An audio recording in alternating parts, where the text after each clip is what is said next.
Alright, so here is level 3. You know, we've got the classic HUD again, which on this map is okay because really there isn't any messages really coming up. And if there was, I'd put them in the middle of your screen so you can see them. And, you know, after playing this map over and over, I always felt like something was missing, and I think I've actually found it. It just looks very empty to me. So what I'm going to be doing for the next couple of weeks, probably a week and a half to 2 weeks, is adding just static meshes inside this level to fill up this empty space that I feel is around. I know that it'll take away from the first level of Doom, but at the same time, it'll look better in the end. You know, maybe have wires going across, or file cabinets up here, or, you know, pipes running along the sides or the tops. You know, it'll just give it a more dynamic feel and feel like the player's actually in a warehouse or some futuristic thing instead of just some open area that just seems pointless to me, or pointless to them, and rather at that. It's going to get very loud here in a few moments just because I know the recording of Fraps it records the Windows sound a lot louder than me talking. So I'm going to show you guys the environment without talking, and then I'll kill the bot and I'll start talking again.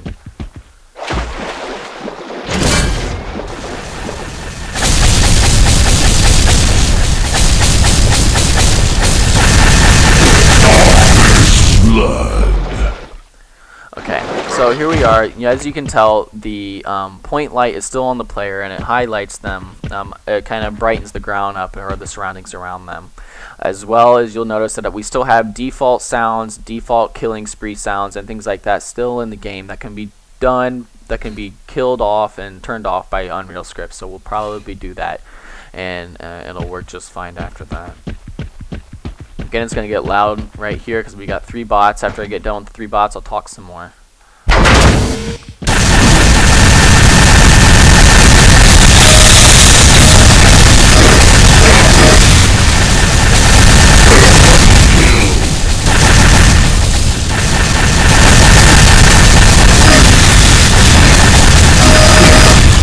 Alright, so as you can tell, again, like I said in previous versions, this is like a backup power red light, emergency lighting, and you got the lights trying to flicker on because they're getting power but not enough to turn on completely.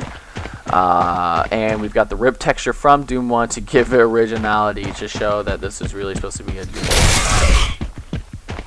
And, you know, this again will be filled with some little static meshes and stuff just to fill up this gap, because, you know, playing and using the UDK and playing Unreal, you feel like a very large player. So I made this map for that reason, and after playing it over and over, it feels again like people are commenting that it's not too big, but it's a little, you can tell that it's bigger than the player. So, you know, upping some things and putting static meshes and stuff everywhere will hopefully close that gap.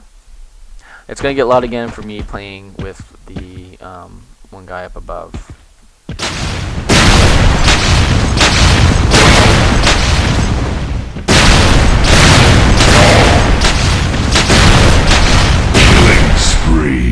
Alright, so again, we've got the lava, or the acid that actually hurts you. You've got the infinite kill here, which is a glitch. Can't get rid of it. Not going to worry about it. You know, if you get killed, it's not that big a deal to run through the level again. You know, the terrain's pretty decent looking. Again, I didn't want to mess with the terrain too much because it's not a really important aspect of the level. The level itself, how it looks, how it makes you remember the good days of FPS when you've got Doom and Quake and things like that. When we continue this project, because I know I will be continuing this project, I will start getting people to design custom static meshes and stuff, custom materials, and I'll be replacing all of this stuff with everything custom, and it'll actually look like a you know, an indie game, something that's been made from scratch. It's got originality to it to remind us of Doom.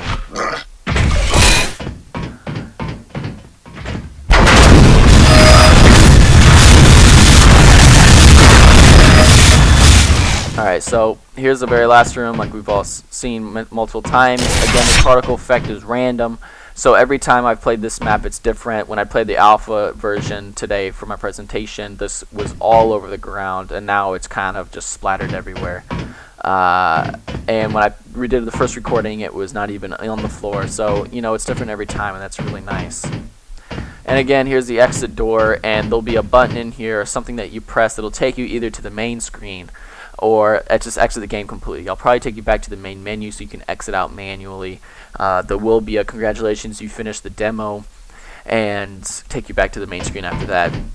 We've come to the conclusion that this level, or these 3 levels, is more or less the demo of a game that could be coming in the future.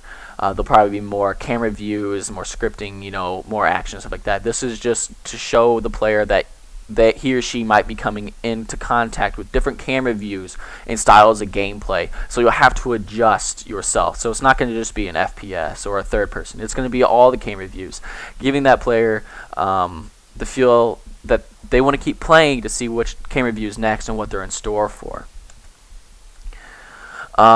And now we're going to be going to the second level, which again I can't play in the PC mode. I'll be playing in editor mode, so it's not going to look as great as quality as this, but you'll still be able to see everything. So we'll see you guys over there.